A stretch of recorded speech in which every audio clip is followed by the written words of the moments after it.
that was crazy. Here's this American with this Russian delegation. I'm the only foreigner, the only American, as part of it. And I'm there celebrating with them. My memories of Eurovision are very unique because I was so much on the inside, and there was a lot riding on it too, the result for me personally.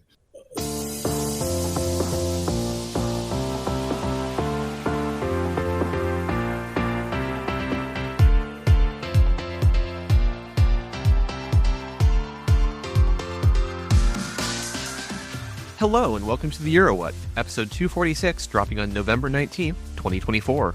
We are a pair of Americans trying to make sense of the Eurovision Song Contest. I'm Ben Smith, and I'm here with my co-host, Mike McComb. Hey, Mike. Hey, Ben. In this episode, we'll be talking about Rockin the Kremlin with our special guests, David Junk and Fred Bronson. I am so delighted about this interview that we're about to share with you. This is a fantastic opportunity to talk about the book Rockin the Kremlin, which is written by David Junk and Fred Bronson. I'm super excited about this interview. This is a wonderful intersection of the Venn diagram of both of our interests and just the Eurovision Song Contest. There's a bunch of other things that interest us both as just sort of culture consumers. Yes, especially the business side of the music industry, which we haven't, even though we are almost up to 250 episodes, we haven't really gotten into that piece of the Eurovision equation as much as we could have. So David Junk was the first CEO of Universal Music Russia. He was also vice president of Eastern Europe Universal Music and opened the first Universal Music office in Kyiv, Ukraine. He wrote this book alongside Fred Bronson. Fred Bronson is a best-selling author of several books, including The Jacksons Legacy, The Sound of Music Family Scrapbook, Dick Clark's American Bandstand, and 3 Billboard charts books. I was very familiar with one of those. If you are like a music chart nerd, it is basically your Bible. He's also a long-term contributor to Billboard Magazine. He's covered the Eurovision Song Contest there and American Idol, among many other topics. We tried to keep nerding out to a minimum. You can kind of hear it get through some of the cracks. But yes, thank you, David and Fred, for joining us on that. Before we dive into the interview, just kind of want to give a heads up on other things that are happening in the EuroWhat universe. Over on Patreon, our next AV Club topic is going to be Iceland Airwaves. Ben, you just came back from that festival, and we had a lovely conversation about that. Yes. Yeah, and then on Blue Sky, Eurovision Blue Sky is popping off in the last couple weeks. We've been there for a while. We are over there on Blue Sky at EuroWhat. Next time on the main feed, we are going to be taking a look at our Big 5 gut renovation project from 2019. We looked at each of the Big 5 countries and offered suggestions on how they could improve their standings within Eurovision. Now that it's 5 years later, we're doing another status check, see how things are going. Yeah, how did we do? How are those countries doing? That'll be coming up in 2 weeks. But for now, let's join our conversation with David Junk and Fred Bronson. We're going to be starting with David telling us what Rockin the Kremlin is about. It's about my career in the music industry in Russia after the fall of the Berlin Wall, post-Cold War Russia, the fall of the Soviet Union. I was the first American to run a record label in Russia, and I opened Universal Music, the largest record company in the world. We opened the very first office in Moscow, and for many years I imported the best American and Western artists Universal had on its roster. Everyone from Eminem to Mariah Carey to Pavarotti to U2, Bob Marley, and introduced Russian youth and just Russian consumers to American pop culture, and did that for a number of years, and even managed to find a few Russian acts and took them to the rest of the world. So I tried to really help develop the Russian music industry from scratch. That's really what the book is about. Putting things into context, like what was the Russian music industry like? How was it structured when you first arrived in Moscow? We call it the Wild Wild East. Fred and I wrote that in the book. It really was. Or I've heard gangster capitalism. There's all kinds of Essentially, there was no music industry in Russia when I arrived. In the Soviet Union, there was one government organization called Melodia, and it was essentially Russia's or the Soviet Union's only record label. So if you didn't have a contract with Melodia, you didn't have a record contract, which means you weren't on the radio and you weren't on TV and you were more of an underground band. So Russians got their music through bootleg albums that people would smuggle in from Europe, like Beatles or Rolling Stones records. And Fred and I tell a funny story about how my wife, who's Russian, I married a Russian woman, and her father had a record collection, but instead of vinyls, what they used was the material used for X-ray machines. That's how they would record the bootleg on this material. And one day she was looking through and she found a Rolling Stones X-ray sheet, and you could see it was I Can't Get No Satisfaction. And the guy had tuberculosis at the same time. So oh, no. That's how the Soviet music industry worked. But when I got there, it was just flat out dangerous. The Russian mafia controlled over 90% of the Russian music industry. They had filled the gap when the Berlin Wall collapsed and the Soviet Union fell apart. The Russian mafia immediately moved in and took over. And that was my biggest challenge, is fighting the mafia all those years and trying to develop a modern music industry with the mafia being my biggest enemy, my biggest competitor, I mean. Yeah. So, more like a competitor completely, because they really did control everything. Between the two of you, since the two of you wrote this book, just sort of like, how did you take all of these stories? Like, what was the inspiration for taking all of these stories and all of this personal history and turning it into a memoir? So, well, I had known David for at least over 20 years when he told me, I want to write a book about my time in Russia. And what we did was David really outlined his life, and that became a roadmap. And from that roadmap, I interviewed him 33 times, at least an hour at a time, over 6 months. And at the end of that time, I had a pile of transcripts. I knew what the chapters were going to be, and so my questions were very pointed. I didn't waste a lot of time and asked what I needed for each chapter. And that's what I got from David, in his first-person voice. And I wrote it in his first-person voice based on all those words over 6 months and 33 interviews. One of the stories that you mentioned in the book involved how you wanted to adopt the Swedish music industry model at the time and adapt it for the Russian market. Can you speak more to what you meant by that? Sure. So I knew that to become a real record executive, I needed to sign local artists. I couldn't just sell American artists in Russia. That's not really what a record executive is. A record executive is someone who finds talent, develops them, and then builds their career, hopefully internationally if you're lucky. And that's what I wanted. I desperately wanted that. I thought this was the coolest job in the world and the best opportunity I would ever have to do something like this. So I quickly figured out that if I wanted to do that, I had to find an artist that could sing in English because, obviously Russian is not a very well-known language around the world. People don't hear Russian music in America and in Los Angeles or New York or places like that. You have to sing in English to truly be an international pop star. And look no further than Sweden. That's the greatest example, starting with ABBA and Waterloo winning at Eurovision. And following that, my gosh, you've got Roxette with so many major hits. You've got Ace of Base, who had one of the biggest selling albums of all time. I mean, and even Aqua, nearby Denmark, kind of the roadmap. And then, of course, the Cardigans were a major Swedish act from Malmö that had success around the world, singing in English, rock songs. So it's not just even pop.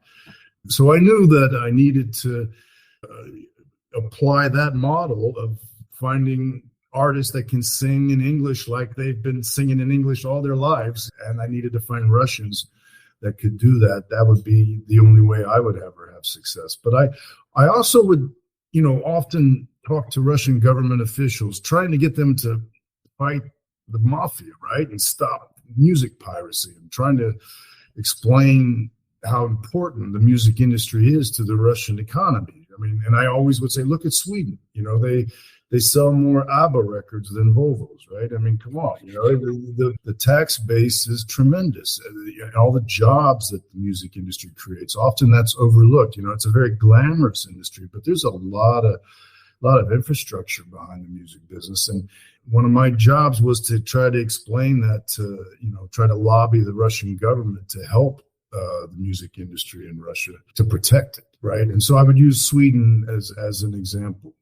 As you cover in the book, you work with a number of different acts that either you went to Eurovision with or who would later go on to Eurovision. So Sergey Lazarev, as half of Smash, later represents Russia multiple times. t.A.T.u eventually represents them, and then Alsou as well. Mm-hmm. I guess so. Was that your introduction to Eurovision as a whole? For sure. I knew nothing about Eurovision when I arrived in Russia. I knew nothing about it. Never heard of it.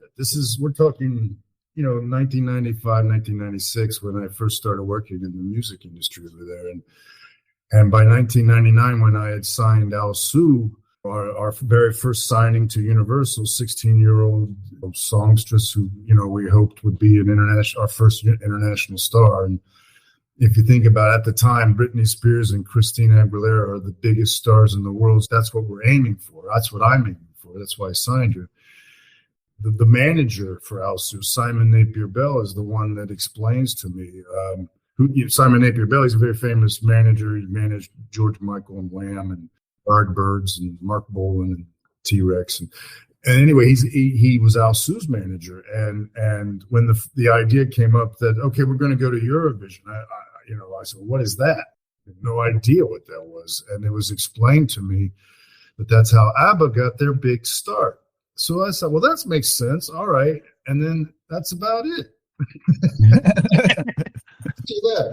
Now, Fred will argue with me on this one, and rightfully so. But there hasn't been another ABBA. Let's just say that. There hasn't been a repeat of the success ABBA enjoyed from Eurovision. But nevertheless, I was all in and going to Eurovision once it was explained to me that 300 million Europeans watch it live. I mean, you know, talk about a promotion opportunity.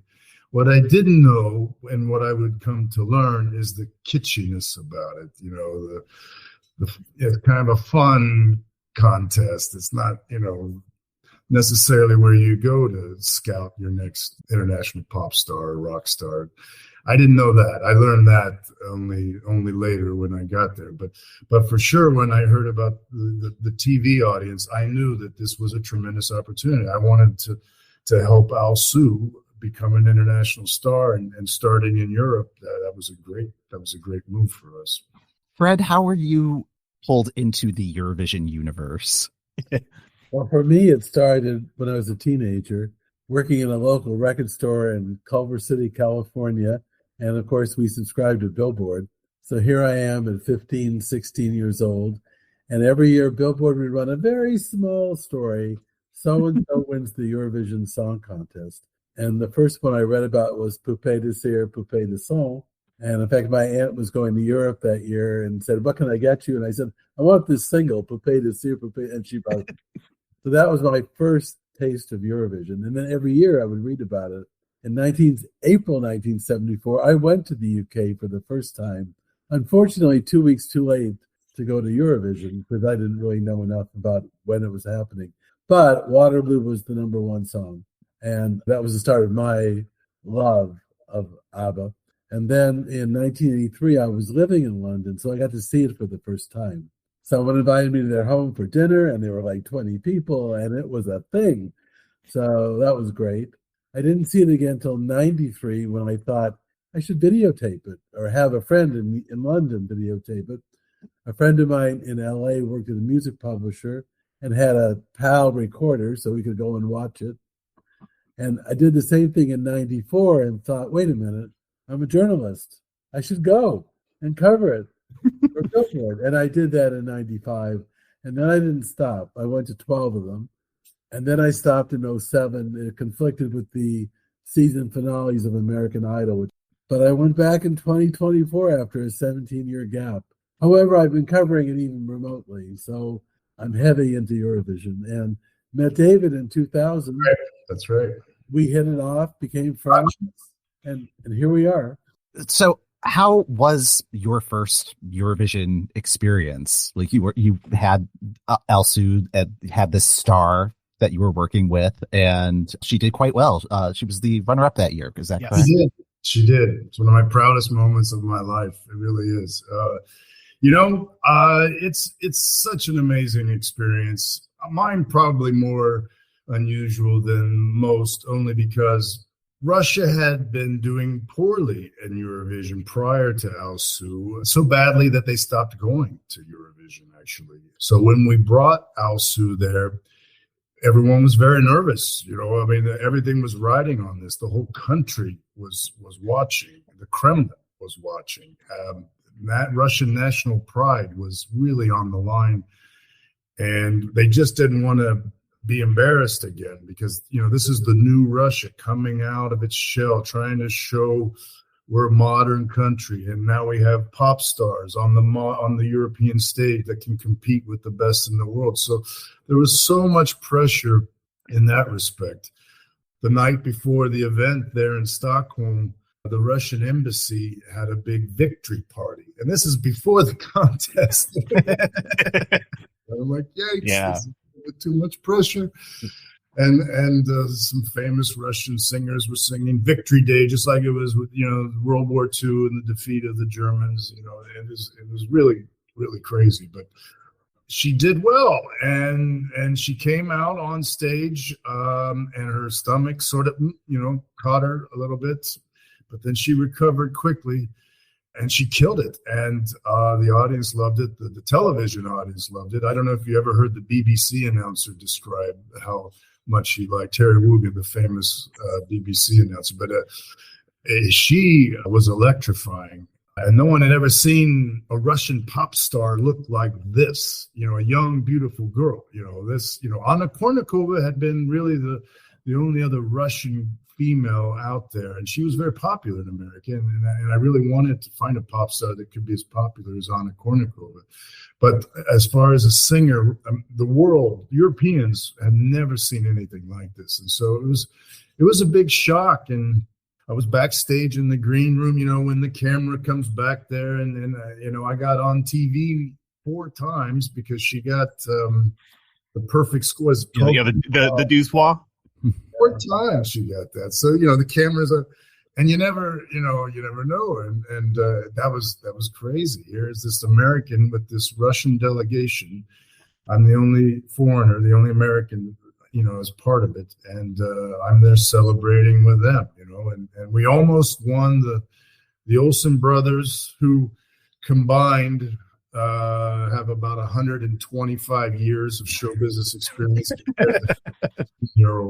So I thought it was a little unfair, but that's all right. We came in second. On the flight back, the pilot announced, we have our champion Alsou on board, and then when she got home, the Kremlin invited her. Putin congratulated her. So it was a really, really big deal, and my memories of Eurovision are very unique because I was so much on the inside, and there was a lot riding on it too, the result for me personally.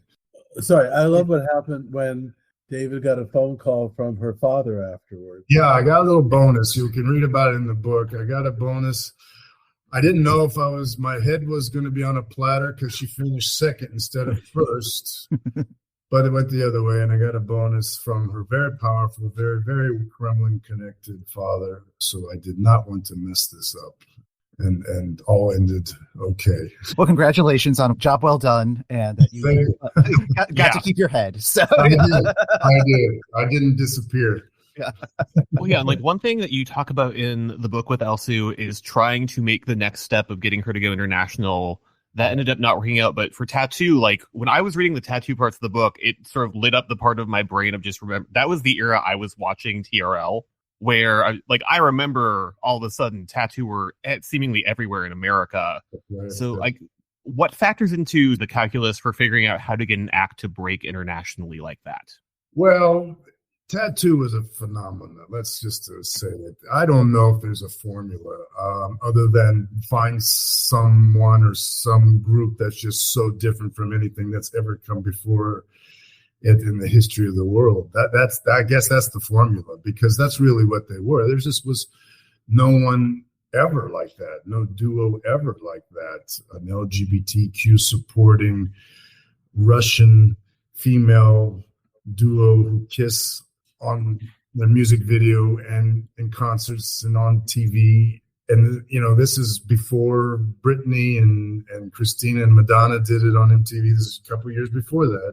This was really shocking at the time.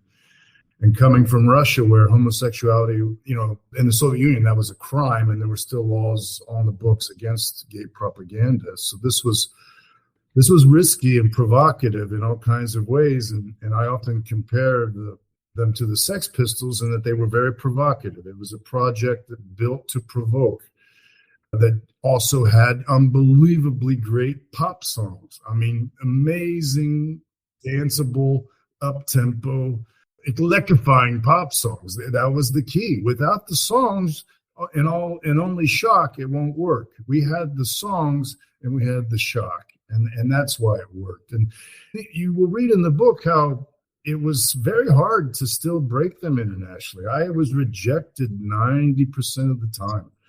I went to my colleagues everywhere in Europe saying, help me develop this band. They're the biggest thing. It's the Russian Beatlemania, it will work in English. It will. And I couldn't get anyone to support me. And I went to the U.S. and literally hit every record label from the East Coast to the West Coast, and gave up and just mailed a package to Interscope, the biggest, most powerful label in the world. Of course, they don't need another Russian band. They got Eminem and Black Eyed Peas and Mariah Carey or U2. They had a lot of bands that they were working. They didn't need a Russian band, but they had a producer that fell in love with us, Trevor Horn, who you probably have heard of, Frankie Goes to Hollywood and Seal. And of course, Video Killed the Radio Star. And he wanted to produce T.A.T.u. in English. And that changed everything from rejection to 5 million albums, 27 countries, gold or platinum, one of the biggest selling albums in Japan of all time. It could have easily gone nowhere, but it ended up going internationally. And a lot of that was luck, but a lot of it was persistence too. I mean, we didn't give up. After all those rejections, we kept plugging. And once someone finally believed, and I guess that's the lesson. That to me is the lesson I've learned in the music business and in probably any industry. You need a champion. You need someone who will be your champion. And without that, it's just tough to break through. And we had this champion in Trevor Horn, and that's what did it for us in T.A.T.u. You had mentioned earlier that Eurovision's not really a place to scout talent. Something that I'm curious about, because we haven't really had anybody on the business side of the music industry that we've had a chance to talk to about the show. Like, how do you watch Eurovision? Like, what is there anything in particular that you're looking for? Do you treat it just as another form of entertainment, or like how are you experiencing Eurovision in your line of work? Cautiously. I guess is the right word. Manic have proven you can have international success as even a rock band coming out of Eurovision. That's a first, right? Mm-hmm. And I'll be honest with you, I didn't see that coming. I did not see that. The level to which they took off globally I'm still that year, I don't think anybody saw that coming. I wouldn't have bet on that. I just wouldn't have. But God love them. I mean, good for them. That's amazing. And it should be. There should be Italian rock bands on the charts in America and performing on Saturday Night Live and places like that. Of course there should be. So I'm all in favor of it. But, as a record executive, you play the odds, What is it, the famous saying that someone asked, why do you rob banks? And they said, well, that's where the money is, right? Mm-hmm. So you go where the artists are trying to break through, and that's YouTube and TikTok and, even the old rock and roll clubs. I live in Los Angeles, the Sunset Strip. I don't know who's the last artist to be discovered at the Whiskey or the Viper Room. That I think since Jim Morrison and the Doors. I don't know if anyone. Yeah. It's been a while. So Eurovision to me was not a place to concentrate on to find new stars. But obviously, if an artist did well at Eurovision and then came back and went to number one in their home country, and it started you would see this sometimes in Eastern Europe. An artist in one of the Eastern European countries would do well at Eurovision and then come back and have some big hits at home that maybe spread to Poland or Hungary or Slovakia, whatever, and that was always interesting as a regional. You could look for a regional artist, but a global superstar, I just never really looked at Eurovision for that. And frankly, t.A.T.u were already global superstars when they went to Eurovision, which some might question, is that even fair? Because I really supported the idea of Alsou being a young, new pop star or pop singer. She wasn't even a star by that time, and competing against other young, up-and-coming artists. But when there's established artists coming to Eurovision, it seems a little unfair to me.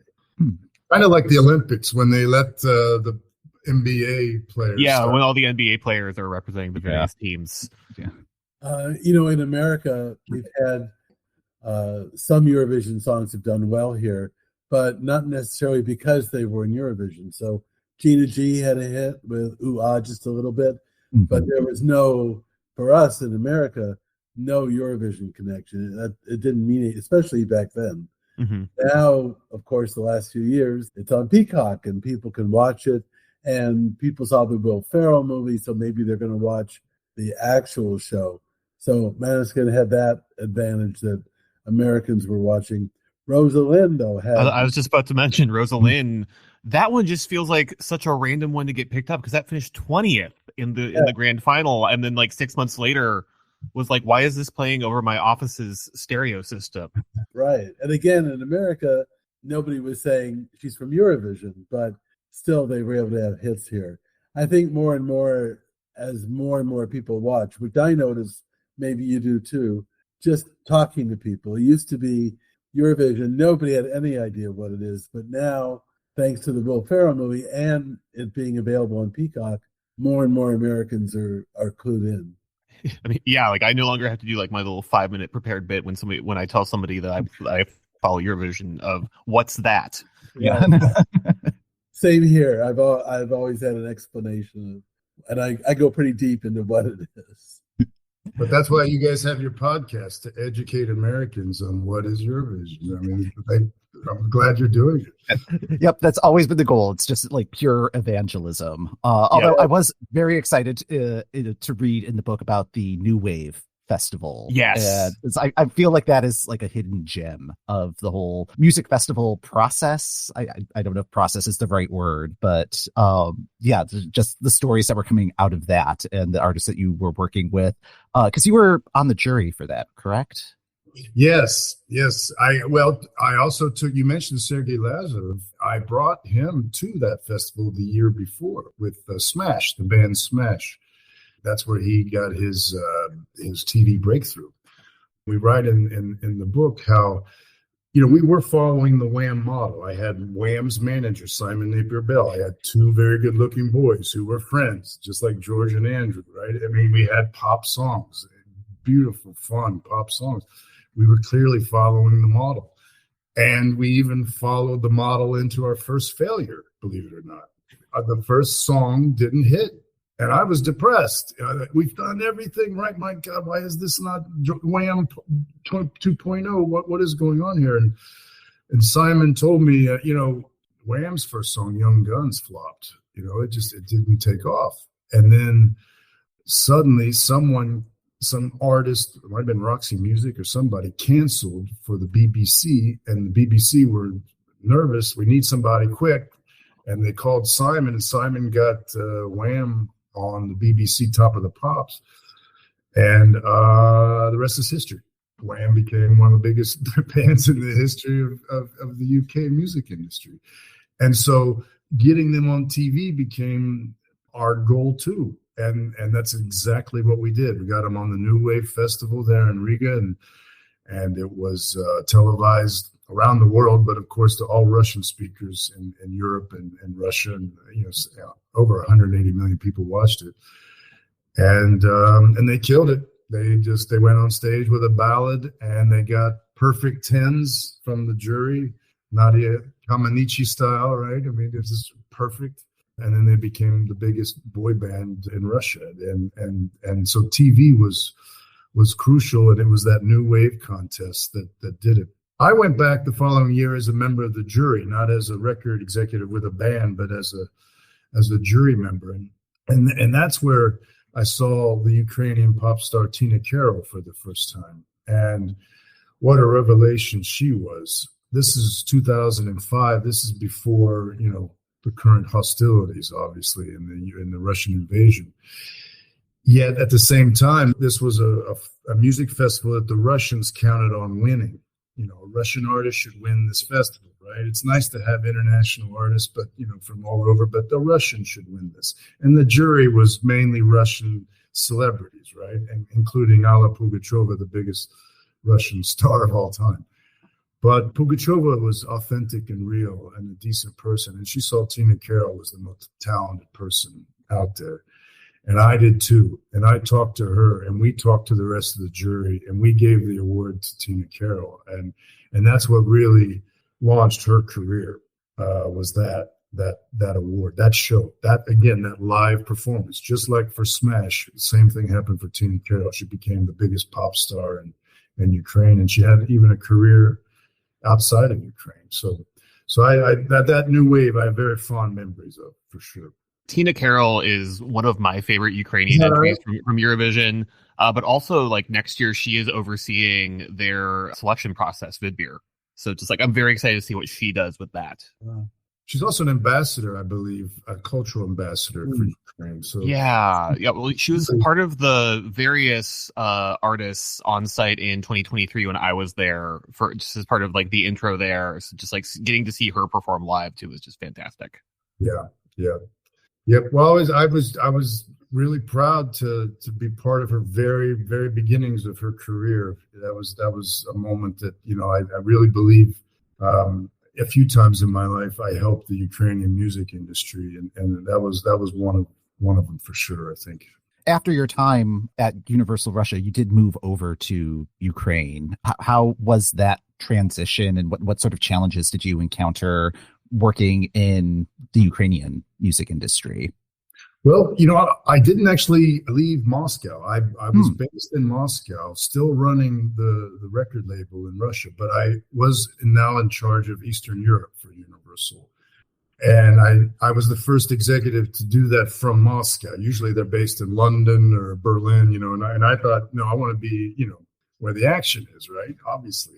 And so I stayed in Moscow to run that. But I really wanted to help Ukraine break free of the Russian control of its music industry, because I thought we could make a lot more money that way. Universal could. I didn't understand at the time all the cultural reasons behind this, which I do understand now. I didn't know how Russia had overshadowed Ukraine culturally for centuries, from everything from painting to music to writing.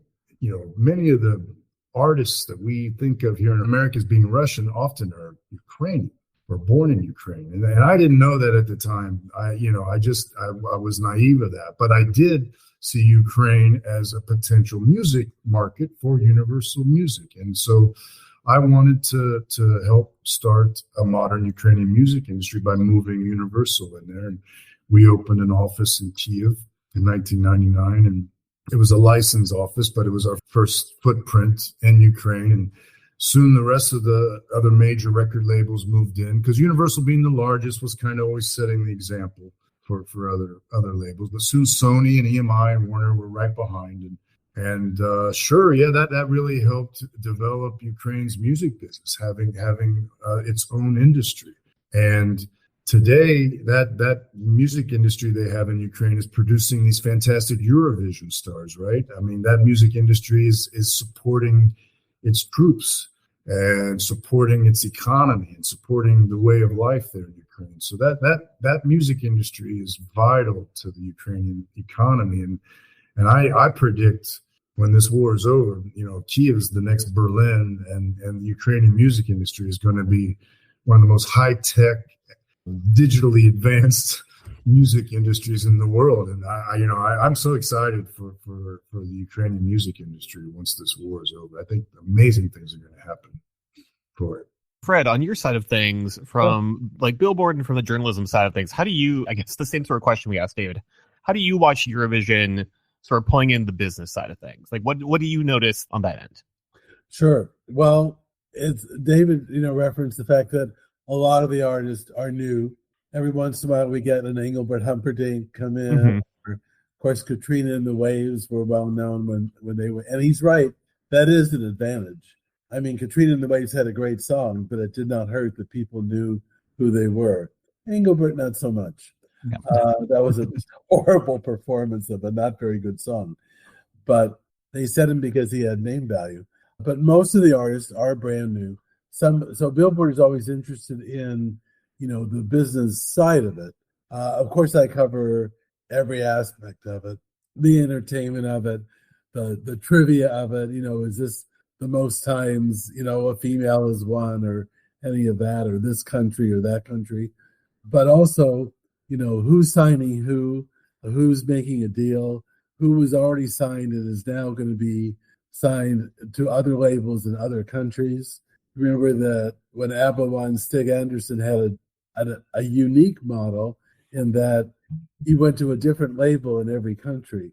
Normally, you sign with Universal Music, you're on Universal Music throughout the world. But he signed ABBA to Atlantic in America, to Epic in the UK.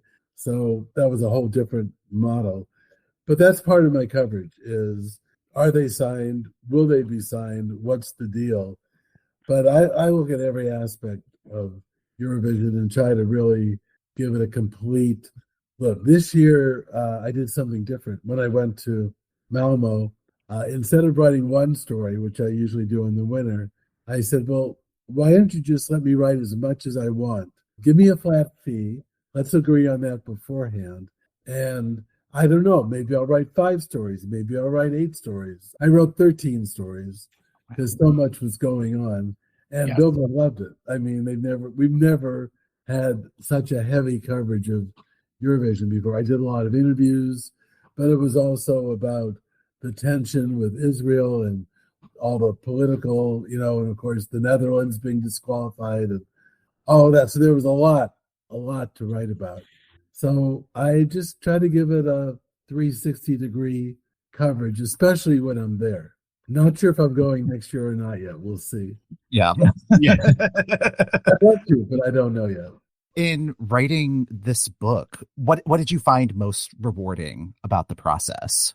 That David had such a compelling story. In fact, what I tell people is this is a great read, but not because I wrote it, but because of David's life. And I mean that. I mean, his life is the stuff movies are made of, and we are hoping to make a movie out of this. But, you read the book, so you know all the elements in there.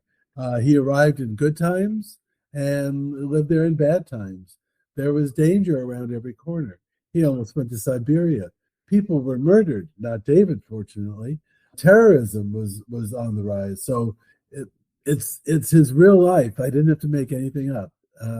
So that was it, that I had such a compelling person to work with and to write about and to tell his story. One of the reasons I wrote this book with Fred is all my life, people have, all my professional career, since I first moved to Russia, people, friends, family, colleagues, even my own mother, have thought that I'm a CIA spy. And they could never understand, what am I doing in Russia? I lived there 15 years, right? That's a long time. Not a lot of Americans will do that. And I did learn Russian. I became fluent in it, and I married a Russian wife and raised a family there. And so, back in my hometown of Ohio, I come from a farming community in near Columbus, Ohio. And, we didn't have a lot of kids graduating high school and moving to Russia to work in the music industry, if you know what I mean. It was very unusual what I did. I literally left our farm to do this, and so it was rewarding to finally tell the stories that I tried to tell all those years over the past, 30 years. I've been going back and forth to Russia. Like I said, 15 of them living there. I finally was able to tell my story, and I agree. There's some really incredible things that it's unbelievable that could have happened and happened to me. But they did. And it was because it was incredible times in a very, very special place, Russia, after the end of the Cold War, after the fall of the Soviet Union. So these things really did happen. And I really am proud of what I did as an American. I brought American know-how to Russia and Eastern Europe, after that, Ukraine and some of the Eastern European countries. But I brought American business know-how there at a time when they needed it, and at a time when relations were very strong between America and Russia. This is when Boris Yeltsin was president and Bill Clinton. Things were going well. The peace dividend was the talk of the world, right? No more aiming our missiles at each other. And I was quoted in Billboard Magazine. I said, we used to have missiles aimed at each other. Now we have Russian records and Tower records. Things have changed so much. But I was proud to highlight America in the book. America and me, in my role, we did help the Russians after the end of the Cold War. Do not listen to these people that say it's America's fault or NATO's fault that Russia invaded Ukraine. That's nonsense. That's absolute utter nonsense. We were not sore winners. We were gracious, and we tried to help the Russians. The reason for the war in Ukraine is because Putin is Don Corleone, and he runs Russia like a mafia state, and that's why Russia invaded Ukraine. But I was very proud in this book to highlight a period in American Russian history that things were good. Things were really good. And that's what they should be now, but they're not because of this invasion. Mike, any other questions from your side? I have hundreds, but I don't want to recap the full book just because, right, yeah, because we want people to read the book and exactly. Get the book. Yeah, we want to leave a little bit free. Yeah, the one story I do want to ask about, and it's kind of going back to thinking of how growing up in a small town, you wouldn't have thought of even being on the other side of the Berlin Wall at that point. Did you ever think that you would be the host of a Ukrainian reality show? Growing up, that was probably my favorite story. That was always in my plans from a little boy on the farm, feeding the cattle and then putting down the straw for the horses. I knew I'd be on a Ukrainian. No way. No, not in my wildest dreams. Not even when I was working in the music business, because this was a music reality show that was kind of a new concept too. Music reality. MTV had the, what was it? Not the Jersey Shore, but there was another one. Big Brother, was it? I don't know. The Real World. Yeah, the Real World. The Real World. Yes, I'm sorry. That's what kicked it all off. Yes, and then Cribs, but the Real World. So music reality was not really, MTV was MTV when I was a record executive, right? They actually played music videos and not Snooki and the gang on Jersey Shore. So I never thought I would be in a reality show, but I knew that Ukraine had tremendously talented musicians. And this idea we came up with to create the Ukrainian Spice Girls just seemed like a natural genius idea someone needs to do. And so when I took it to Ukraine and presented it to the TV producers over there, they loved it. And so it became a great way for Ukraine to step up. Enough of Russia always talking about t.A.T.u. and, here's a chance for Ukraine to show off. And it was also a chance for me to by bringing the 12 Ukrainian contestants, the girls, to Hollywood, to Los Angeles. It was a great way to show off the city of Los Angeles. And I was really proud to do that because I'm not originally from here, but I live here now, and I've really adopted this as my home. And it's a beautiful city. A lot of people knock it lately, but it really is a beautiful city. And it was great to show the city through the eyes of these 12 Ukrainian contestants. And of course, back home in Ukraine, this TV show was tremendously popular. And it was a great band. Unfortunately, we were not able to get them a record deal because the record companies all pulled out of Ukraine right when we were trying to do this after the financial crisis of 2008. And so that's one of my greatest regrets, because I think I did find the Ukrainian Spice Girls. I really do. But we weren't able to make that a reality.